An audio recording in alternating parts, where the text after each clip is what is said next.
So, in our last episode, we laid the blueprint for our escape. The vision of sovereign communities operating as parallel societies beyond the reach of centralized control. But to truly build this new world, we must understand the nature of the beast that currently rules the old one. We have diagnosed the government cancer, but it has a twin. A symbiotic entity that is in many ways more powerful, more pervasive, and certainly more psychologically alien. We are no longer ruled by kings or emperors. We are ruled by a legal fiction, a ghost in the machine, an entity created by a stroke of a pen that now has more rights than we do, but none of the soul, none of the conscience or capacity for mercy that we possess.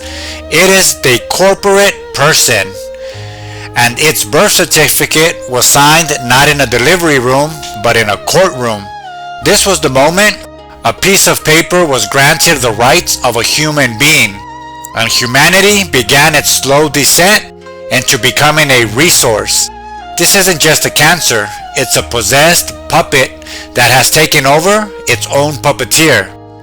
To understand this mutation, we must travel back to its origin, a story not of conspiracy, but of legal alchemy that would reshape the modern world.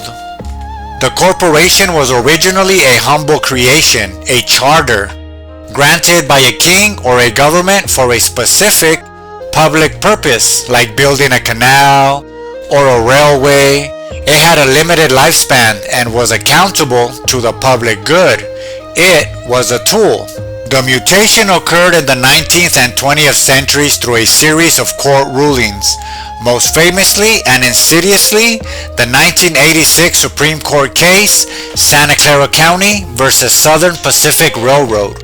In a head note, a mere clerk's summary, not even the legal opinion of the justices themselves, a sentence was inserted that would become a legal atom bomb. Court stated that a corporation is a person and that it is entitled to the protections of the 14th Amendment. Let that sink in. The 14th Amendment was passed after the Civil War to protect the rights of freed slaves, real, living, breathing human beings who had endured unspeakable suffering. But in a grotesque twist legal fate, this amendment of liberation was hijacked. It was now used to grant equal protection to a fictional entity created for profit. This, my friend, is what you call original sin. This legal fiction was then supercharged through the 20th century. Corporations were granted First Amendment rights, that is, the freedom of speech, which became freedom to spend unlimited money on politics. Fourth Amendment rights, protection against unreasonable searches and seizures, making regulation difficult, and more. They were given the rights of a person, but with none of the limitations of a person.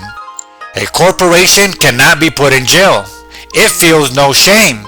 It has no family to disappoint. Its only legal duty, its only reason for being, is to maximize profit for its shareholders. It is, by its very legal design, a psychopath. Let's make this concrete. Imagine a real person. John owns a factory. The factory's pollution is giving children in the nearby town asthma. John has a conscience. He's a human being. He sees the suffering. He feels guilt. He is shamed by his community. So he might choose to spend his own money on cleaner technology, even if it reduces his personal profit, because he is a human, a moral being. Now let's replace John with a corporation. The CEO is just an employee. The board has a fiduciary duty of legal obligation to maximize shareholder value. If spending money to reduce pollution hurts the quarterly profit, the board can be sued by the shareholders for failing in their duty. The corporation, this person, is legally compelled to choose the cheaper, more profitable, more poisonous option. It is a perfect engine of externalized cost, compelled to dump its suffering onto society while privatizing the gain. This isn't an error. It is a system operating exactly as designed. This leads us to the bewildering heart of the matter. We live in a world where rivers can be owned, where genes can be patented, where a town's water can be bought and sold by an entity that feels no thirst. Why do we allow this? Why do we allow this psychopath? Why do we allow this psychopath to sit at the head of our economic table? Why do we allow this? We allow it first because a brilliantly implanted myth of inevitable. We are told that this is just how economy works, that global supply chains, monolithic brands, and the relentless pursuit of growth are as natural, as unchangeable as the laws of physics. They want us to believe that. We are taught a form of economic determinism where the corporation is the apex predator in a Darwinian jungle, and we must simply accept its dominance. We forget that this jungle is not a force of nature. It is a carefully designed legal ecosystem with rules written by the corporations themselves through the lobbying we have already exposed. We mistake a rigged game for a natural order. Second, we allow it through a cult of consumerist identity. They have sold us not just products, but identities. We don't just drive a car. We are a Ford person. I'm a Chevy person. We don't just have a phone. We are part of the Apple ecosystem. Our very sense of self has been branded. To question the corporation feels like questioning a part of who we are. We defend these multi-billion-dollar companies with a tribal ferocity we once reserved for our family or village, never realizing that to the corporation, we are not fans or followers. We are data points, and revenue streams. Our loyalty is a one-way street to the corporate treasury. But the most profound reason we allow it is what we can call the Stockholm Syndrome of the masses. We have begun to identify with the power and success of our captors. We cheer when our corporation beats a competitor. We celebrate when a CEO we admire disrupts an industry, even as that disruption destroys our livelihoods and communities. We aspire to their wealth and power, hoping some of it will trickle down to us. We have been psychologically captured by the very entity that views us as disposable resources. We are cheering for the shark that is eating us simply because we admire its efficiency. So how do we revoke this charter of the psychopath? We don't do it with the protests at its headquarters. We do it by systematically dismantling the belief and the economic energy that gives it life. The first and most powerful step is conscience deconsumption. This is the economic equivalent of the dry fast. We must break our branded identities and our addiction to convenience. Ask yourself before every purchase, can I get this from a local marker? Can I repair what I have? Can I do without it? Every dollar you withhold from a multinational corporation is a vote against its power.